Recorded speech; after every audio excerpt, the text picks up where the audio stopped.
Hello বন্ধুরা, কেমন আছো? আশা করি তোমরা ভালো আছো আর সুস্থ আছো। আজকে তোমাদের সাথে শেয়ার করতে চলেছি ডিমের ঝোলের রেসিপি। তাহলে চলো শুরু করি আজকের রেসিপিটি।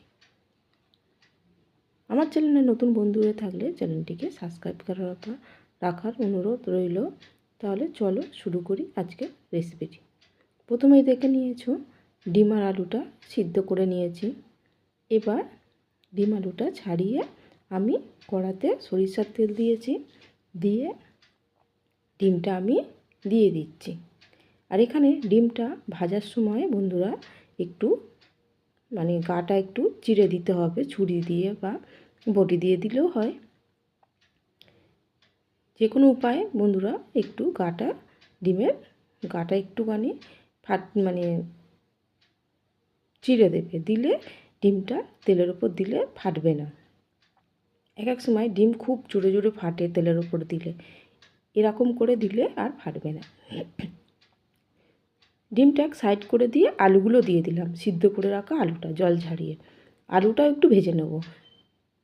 আলুটা ভেজে নিলে তরকারির স্বাদটা খুব ভালো আসে। হালকা করে ডিমগুলো ভেজে নিয়ে আমি এবার তুলে নিচ্ছি। এবার আলুটা আর একটু ভেজে নেব। আমার এই ছোট্ট ছোট্ট রান্নাগুলো তোমাদের কেমন লাগে বন্ধুরা? ভালো লাগে তো? আশা করি ভালো লাগে। আলুগুলো তুলে নিয়ে ওই তেলের মধ্যে আমি একটা শুকনো লঙ্কা দিলাম আর দুটো দারচিনি দিলাম টুকরো করা, আর অল্প একটু আমি 5 ফোড়ন দিলাম। দিয়ে ভালো করে এবার একটু ভেজে নেব ফোড়নটা এই যে দেখো একটু ভেজে নিয়ে আমি কেটে রাখা পেঁয়াজ আর লঙ্কাটা দিয়ে দিলাম। পেঁয়াজ দিয়েছি একটা ছোট সাইজের, 4টে ডিম অনুযায়ী যেটুকানি মশলা লাগে সেরকম করেই দিয়ে দিয়েছি। আর 4-5টা কাঁচা লঙ্কা দিয়েছি, আর একটা বড় সাইজের টমেটো দিলাম, আর একটু আদা রসুন গ্রেট করে রেখেছিলাম সেটা দিয়ে দিলাম। দিয়ে ভালো করে একটু ভেজে নিতে হবে। নুনটা দিলে তাড়াতাড়ি টমেটোটা নরম হয়ে যাবে, তাই আমি পরিমাণ মতো নুনটা এখানে দিয়ে দিলাম। দিয়ে ভালো করে একটু ভেজে নিতে হবে। আর এই যে মশলাটা আমি আগে থেকে একটু গুলে রেখেছিলাম, জিরে গুঁড়ো নিয়েছি 1 চামচ, হলুদ গুঁড়ো নিয়েছি 1 চামচ, আর নিয়েছিলাম লঙ্কার গুঁড়ো 1 চামচ, কাশ্মীরি লঙ্কার গুঁড়ো। আর এখানে কোনো গুঁড়ো লঙ্কা আমি এখানে অ্যাড করব না। আর মশলাটা ভালো করে ভেজে নিয়ে আমি ডিম আলুটা দিয়ে দিলাম। একদম সাদামাটা বন্ধুরা রান্নাটা তোমরা বাড়িতে এইভাবে বানিয়ে খেয়ে দেখবে, সবারই পছন্দ হবে, বাচ্চা থেকে বড় সবারই পছন্দ হবে।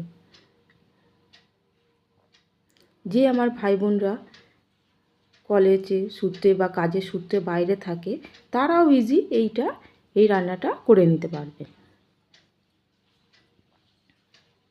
এবার পরিমাণ মতো জল দিয়ে দিলাম, দিয়ে একটু নেড়েচেড়ে চাপা দিয়ে দিলাম।